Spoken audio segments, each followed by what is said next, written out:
तो Python sets क्या होते हैं? तो आज हमारा ये टॉपिक यही है, सेट्स इन पाइथन। तो सेट्स हैं जो ये अनऑर्डर्ड लिस्ट होते हैं कि कलेक्शन ऑफ आइटम्स हैं कि जैसे सपोज आपका सेट ऑफ एलिमेंट्स हो गया 1 2 3 4, नेचुरल नंबर्स का एक सेट हो सकता है अप टू 4। ये कोई भी आप कैरेक्टर वैल्यूज भी ले सकते हो, जैसे फ्रूट्स के नेम्स की कलेक्शन हो सकती है या कलेक्शन डिफरेंट डाटा आइटम्स की भी हो सकती है। अनऑर्डर्ड इसलिए बोला जाता है सेट्स के एलिमेंट को कि सेट्स में ऑर्डरिंग की कोई इंपॉर्टेंस नहीं होती। अगर आप सेट्स लिख रहे हो, मान लो आपके सेट में 4 मेंबर हैं, 1 2 3 और 4। अगर ये एक सिंपल एक लिस्ट हो तो वन वन के प्लेस पे ही रहता है लिस्ट के केस में कि first element is 1, second element is 2, third element is 3, fourth element is 4। लेकिन अगर ये लिस्ट ना हो, सेट हो, तो किसी को भी आप फर्स्ट एलिमेंट, किसी को भी आप सेकंड एलिमेंट, किसी को भी आप थर्ड एलिमेंट कंसीडर कर सकते हो। कि अगर आप सेट को रीड भी करोगे और सेट को राइट करोगे पाइथन में, तो जरूरी नहीं है कि जिस ऑर्डर में आपने टाइपिंग करी आउटपुट उसी ऑर्डर में जनरेट हो। तो हमारा क्या हो गया, मतलब कि सेट्स एक अनऑर्डर्ड कलेक्शन है एलिमेंट्स की। या रियल लाइफ का एग्जांपल भी ले अगर हम सेट्स का, कि आप किसी भी चीज का जब आप एक सेट वर्ड यूज करते हो, आप यूज करते हो, सपोज डाइनिंग सेट की हम बात करें, तो डाइनिंग सेट के 2 मेंबर्स होते हैं, टेबल और चेयर। तो आप चेयर पहले बोलो या टेबल पहले बोलो, उससे कोई फर्क नहीं पड़ेगा, चाहे आप टेबल लिख लो पहले या आप चेयर लिख लो। उसके बाद है कि सेट के जो एलिमेंट्स है ये यूनिक होते हैं। अगर सेट में किसी कारण से एक से ज्यादा एलिमेंट्स सेम वैल्यू वाले हैं तो उनको बार बार नहीं हमें रिपीट करना होता। जैसे एग्जांपल के तौर पे मैंने अभी कहा कि हम डाइनिंग सेट की बात करें, तो डाइनिंग सेट में 2 ही बेसिक एलिमेंट है, टेबल और चेयर। नंबर ऑफ चेयर्स का कोई मीनिंग नहीं है कि क्योंकि यूजली जैसे डाइनिंग सेट की बात करें तो 6 चेयर, 8 चेयर, 12 चेयर्स, 10 चेयर्स, इस तरह की कंपोजिशन में ये आते हैं कि नंबर ऑफ चेयर्स होती हैं, टेबल एक ही होता है। तो जब भी आप डाइनिंग टेबल की बात करते हैं तो आपको उस सेट की बात करनी है, डाइनिंग सेट की बात करनी है। तो टेबल बोलना है और चेयर बोलना है। 6 टाइम चेयर वर्ड नहीं बोलना होता, ना ही लिखना होता है, और ना ही कहीं गिनती लिखनी होती है। बस एलिमेंट क्या है, टेबल और चेयर मिलके एक डाइनिंग सेट बनाते हैं। तो सेट्स में जो एलिमेंट्स हैं वो यूनिक होने चाहिए। एक से ज्यादा एलिमेंट, एक एलिमेंट को एक से ज्यादा बार कंसीडर नहीं करना होता। उसके बाद जो पाइथन जो सेट है ये इम्यूटेबल होते हैं, इनको हम, इनकी वैल्यूज को हम लोग चेंज नहीं कर सकते। आगे है कि हम एक सेट को पाइथन में कैसे क्रिएट कर सकते हैं, how to create a set in Python. A set is created by placing all the items elements inside curly braces comma separated values. कि पाइथन में अगर आपको सेट क्रिएट करना है तो आपको करली ब्रैकेट का कॉम्बिनेशन यूज करना होता है, ओपनिंग करली ब्रेसेस, लास्ट में क्लोजिंग करली ब्रेसेस। इन दोनों करली ब्रेसेस के बीच में आप सेट्स के एलिमेंट लिखोगे। जैसे मान लो सेट के 3 एलिमेंट हो, ए बी और सी, तो करली ब्रैकेट के अंदर आप लिखोगे ए कॉमा बी कॉमा सी। तो ये कॉमा सेपरेटेड वैल्यूज है और करली ब्रैकेट के अंदर एनक्लोज रहते हैं। A set can have any number of item and they may be of different types. एक सेट में जितने मर्जी आप एलिमेंट्स ले सकते हो और जरूरी नहीं उन सभी एलिमेंट्स की जो डाटा टाइप है वो सेम हो, उनकी डाटा टाइप अलग अलग भी हो सकती है। अगर फर्स्ट मेंबर इंटीजर है तो second float, third tuple, fourth string, कुछ भी डाटा टाइप का आप मेंबर, सेट का मेंबर कंसीडर कर सकते हो। बस इसमें जो पाइथन के केस में जो लिमिटेशन है सेट्स के लिए है कि जो हमारी इस तरह के एलिमेंट्स है, इस तरह की डाटा टाइप्स हैं, लिस्ट, सेट्स या डिक्शनरीज, ये चीजें हैं जो आप सेट्स के एलिमेंट को में एज अ एलिमेंट इनको कंसीडर नहीं कर सकते। अब बात करते हैं कि पाइथन में एक सेट कैसे क्रिएट होगा। तो मैंने एक सैंपल लिखा हुआ है स्क्रीन पर, देखो आप। A is equal to curly bracket में 1 2 और 3। इस सेट ए के 3 मेंबर हैं, 1 2 और 3। उसके बाद मैंने दे दिया प्रिंट ए। तो प्रिंट स्टेटमेंट क्या करेगी, सेट ए के सभी मेंबर्स को आउटपुट पे दिखाएगी। तो स्क्रीन के बेस में देखो आउटपुट भी लिखा हुआ है। तो सेट में 3 मेंबर है, 1 2 3, ये एज इट इज प्रिंट हो गए हैं। हो सकता है जब आप इसको रन करो तो आप में, आपके आउटपुट में 3 पहले प्रिंट हो, 2 बाद में हो, 1, क्योंकि सेट्स के जो एलिमेंट्स हैं, जो मेंबर्स हैं, इनकी ऑर्डरिंग की कोई भी इंपॉर्टेंस नहीं है। इसी तरह से स्क्रीन पे मैंने जो सेकंड सेट कंसीडर किया है वो है बी, जिसमें मैंने 2 एलिमेंट ले लिया, 1.0, एक फ्लोट वैल्यू ले ली है और एक स्ट्रिंग ले लिया हेलो। और थर्ड एलिमेंट के लिए मैंने कॉमा लगाया था लेकिन अभी इसको प्रिंट नहीं किया। तो अब इस सेट को हमने प्रिंट कर दिया प्रिंट बी, तो इसमें भी आउटपुट क्या रहेगी 1.0 और हेलो हमारा जो स्ट्रिंग है वो प्रिंट हो जाएगा। अब एक एग्जांपल और कर लेते हैं, इसी को ही दोबारा मैंने कंसिडर कर लिया है कि सेट में एलिमेंट्स है ए में 3 एलिमेंट्स ले लिया हमने 1 2 3, सेट को हमने प्रिंट कर लिया। तो सेट का नाम आप जैसे मैंने ए लिया है, आप ए की जगह पे कोई भी अलाउड जो नेम होते हैं पाइथन के अकॉर्डिंग वो नेम आप ले सकते हो।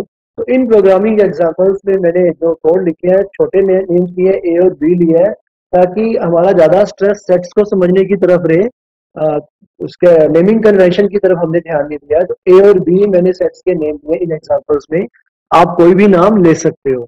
मेन थिंग है कि हमारा जो सेट है वो करली ब्रैकेट्स के अंदर रहेंगे उसके मेंबर और कॉमा सेपरेटेड रहेंगे। उसके बाद है हमारा नेक्स्ट है, हमने एक सेट लिया है।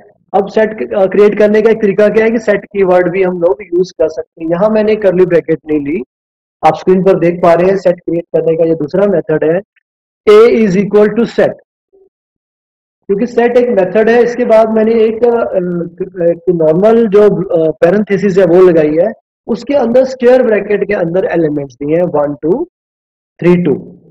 अब मैंने इस सेट में क्या करा है, एक तो इस लाइन में दो चीजें हैं, एक तो मैंने सेट कीवर्ड यूज किया है करली ब्रैकेट की जगह, दूसरा मैंने टू मेंबर को 2 टाइम्स लिख दिया है। वो भी चेक हो जाएगा कि अगर कोई सेट का मेंबर एक से ज्यादा बार हो तो पाइथन उसका क्या आउटपुट देता है। उसके बाद मैंने सेट को प्रिंट कर लिया, तो आउटपुट देखो हमारा आउटपुट क्या आ गया 1 2 और 3। तो इसमें 2 जो 2 टाइम्स था वो सिंगल टाइम ही कंसिडर हुआ है। तो आउटपुट क्या रहा 4 एलिमेंट्स होते हुए भी आउटपुट क्या है हमारा 3 एलिमेंट्स की है, क्योंकि 2 जो एलिमेंट था मैंने 2 टाइम्स रिपीट किया था। और साथ में हमें दूसरी चीज क्या दिखती है, इसमें हमने करली ब्रैकेट यूज नहीं की, हमने यूज किया है सेट मेथड, जो इनबिल्ट मेथड है पाइथन का, सेट मेथड यूज किया है सेट को क्रिएट करने के लिए। एक नीचे बेस में मैंने एक एग्जांपल और दिया है, एक a is equal to 1 1 2 3 3 print a। अब इसमें देखो मैंने ए 1 भी 2 टाइम्स दिया है 3 भी 2 टाइम्स दिया है, तो आउटपुट क्या रहने वाली है, जो चीजें 2 बार है वो एक बार ही कंसीडर होगी 1 2 और 3। ये रेपिटेशन अलाउड नहीं होता सेट्स में।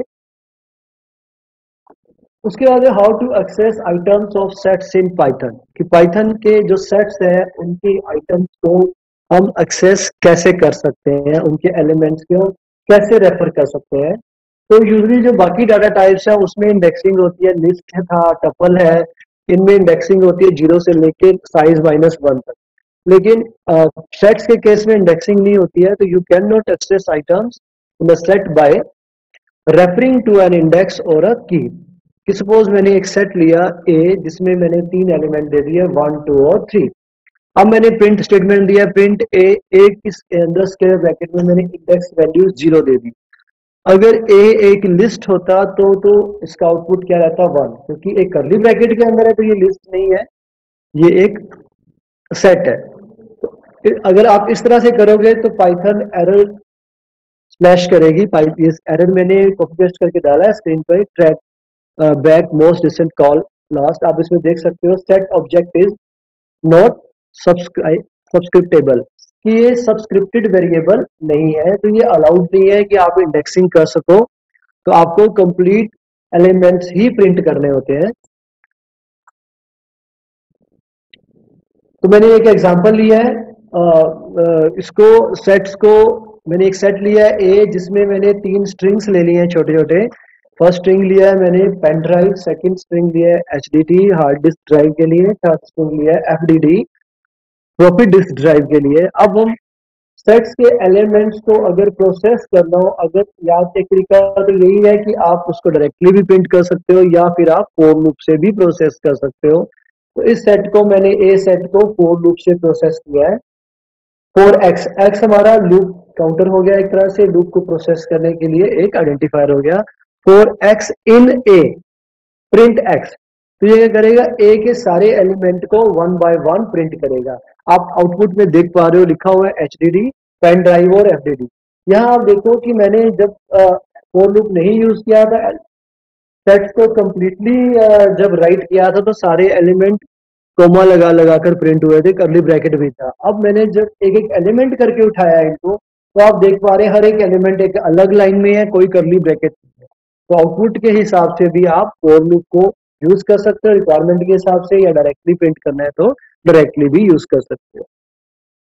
अब आ गया है कि अगर सेट पहले से ही बना हुआ है, इसमें कोई नई आइटम ऐड करनी, how to add items in set.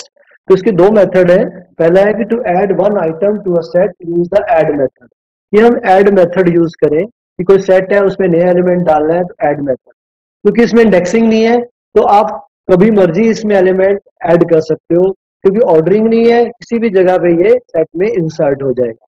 तो मैंने कंसिडर किया है एक सेट ए जिसमें तीन मेंबर है, pen drive, floppy disk drive और hard disk drive, FDD HDD. अब मैंने क्या किया, उसी सेट में सेट को क्रिएट करने के बाद एक नया मेंबर डाल दिया है, ए डॉट एड। एड हमारा इनबिल्ट मेथड है। अब एड के अंदर मैंने डबल कोट्स में नया मेंबर दे दिया स्पीकर्स। अब प्रिंट ए, तो आप आउटपुट देख पा रहे हैं, सबसे पहले स्पीकर्स प्रिंट हुआ है, फिर पेन ड्राइव, फिर एचडीडी, फिर एफडीडी। अब आप देखो इसमें कोई भी ऑर्डरिंग की इंपॉर्टेंस नहीं है, कोई भी एलिमेंट पहले प्रिंट हो रहा है, कोई बाद में प्रिंट हो रहा है। ऐसा नहीं है कि ऐड सबसे बाद में किया तो सबसे पहले ये प्रिंट होगा। आप जब इसको रन करोगे अपने सिस्टम पे तो आउटपुट का ऑर्डर कुछ डिफरेंट भी हो सकता है। तो एक जो ऐड मेथड है, ये एक ही एलिमेंट को एक टाइम में ऐड करता है। तो साथ में हमारा जो दूसरा मेथड है कि अगर आपको एक से ज्यादा एलिमेंट्स ऐड करने हो तो आप ऐड की जगह पे क्या करोगे, अपडेट मेथड यूज करोगे। Add multiple items to a set using the update statement.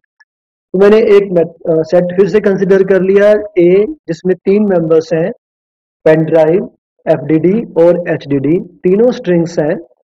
अब इसमें मैंने लिखा ए डॉट अपडेट।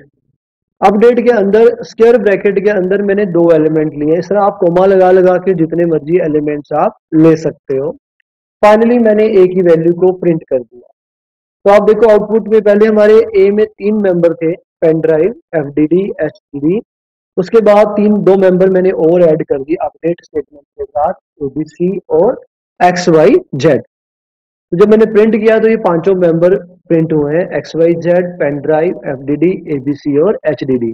फिर से वही बात है कि इनकी ऑर्डरिंग की कोई इंपॉर्टेंस नहीं है। अब यहाँ जो मेन चीज थी इसमें पर्टिकुलर स्लाइड में, वो है अपडेट की मल्टीपल वैल्यू सेट में कभी भी ऐड करनी हो तो आप अपडेट स्टेटमेंट से ऐड कर सकते हो। अपडेट बिल्ट इन मेथड है इसका।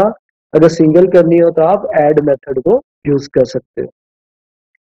अब आगे बढ़ते हैं इसमें, how to remove an item of a set. किसी सेट की कोई आइटम या मेंबर आपको नहीं चाहिए, उसको आपको रिमूव करना है, तो वो कैसे करेंगे, क्योंकि इसमें इंडेक्सिंग नहीं है, इसमें वैल्यू डायरेक्ट लेनी पड़ेगी। तो रिमूव करने के लिए क्या होगा, आपको रिमूव मेथड यूज करना है। फिर से मैंने एक सेट ले लिया ए जिसमें हमारे मेंबर है 1 2 6 8 और 3। अब इन मेंबर्स को मैंने एक बार डायरेक्टली प्रिंट कर दिया, प्रिंट ए। थर्ड लाइन में लिखा है ए डॉट रिमूव टू। अब ये क्या करेगा, मेंबर टू है जो, मेंबर नंबर टू नहीं, मेंबर टू, जिस मेंबर की वैल्यू टू है ये उसको रिमूव कर देगा। और बाद में लिखा हमने प्रिंट ए। तो हमारा ये था 1 2 6 8 3 आउटपुट में आया हुआ है। अब रिमूव टू कर दिया, देखो सेकंड आउटपुट में क्या है, आउटपुट में टू नहीं है क्योंकि टू हमारा रिमूव हो चुका है। अगर हम रिमूव की ब्रैकेट में कोई ऐसा एलिमेंट देते हैं जो सेट का पार्ट नहीं है तो क्या होगा, रिमूव स्टेटमेंट एरर जनरेट करेगी, क्योंकि उसको आपने ब्रैकेट में ऐसी वैल्यू लिखी है जो एग्जिस्ट ही नहीं कर रही है। तो आपको रिमूव यूज करते वक्त ये ध्यान रखना है कि आपके जो सेट के जो मेंबर्स हैं उनमें से ही किसी एक को आपको लिखना है। अब कई बार क्या होता है, हमें नहीं पता होता, वैल्यू रन टाइम पे भी दी जाती है तो हमें नहीं पता होता कि प्रोग्राम के अंदर क्या लिखा हुआ है, तब कुछ रिमूव करना हो या इस तरह का एरर ना आए। तो how to remove an item of a set में हम क्या करेंगे, डिस्कार्ड मेथड यूज करेंगे।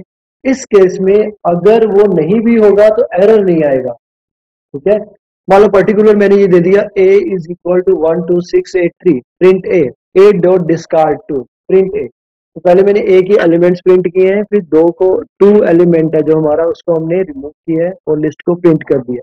टू की जगह पे अगर आप 12 दोगे, देखो तो 12 इस सेट का पार्ट नहीं है, तो क्या होगा, कोई एरर स्प्लैश नहीं होगा। अगर आप रिमूव मेथड यूज करोगे तो एरर स्प्लैश होगा। अब है कि सेट के सारे एलिमेंट हमें डिलीट करने, how to clear items of a set in Python. कि पाइथन में एक सेट के सारे एलिमेंट्स एक साथ डिलीट करने हो, रिमूव करने हो या क्लियर करने हो, तो उसके लिए क्लियर मेथड है। मैंने सेट ले लिया ए जिसमें एलिमेंट्स दे दिए 1 2 6 8 3। उस सेट को हमने प्रिंट भी कर लिया है, सारे element as it is print हो जाएंगे। उसके बाद मैंने क्लियर मेथड इन्वोक किया, मैंने लिखा ए डॉट क्लियर, उसके बाद प्रिंट ए। तो आउटपुट देखो, फर्स्ट लाइन में तो सेट के जो मेंबर्स हैं वो प्रिंट हो रहे हैं। अगली लाइन में सिंपल सेट ए वर्ड है क्योंकि ए में कोई भी एलिमेंट नहीं है। अब ये एक ब्लैंक सेट बन चुका है।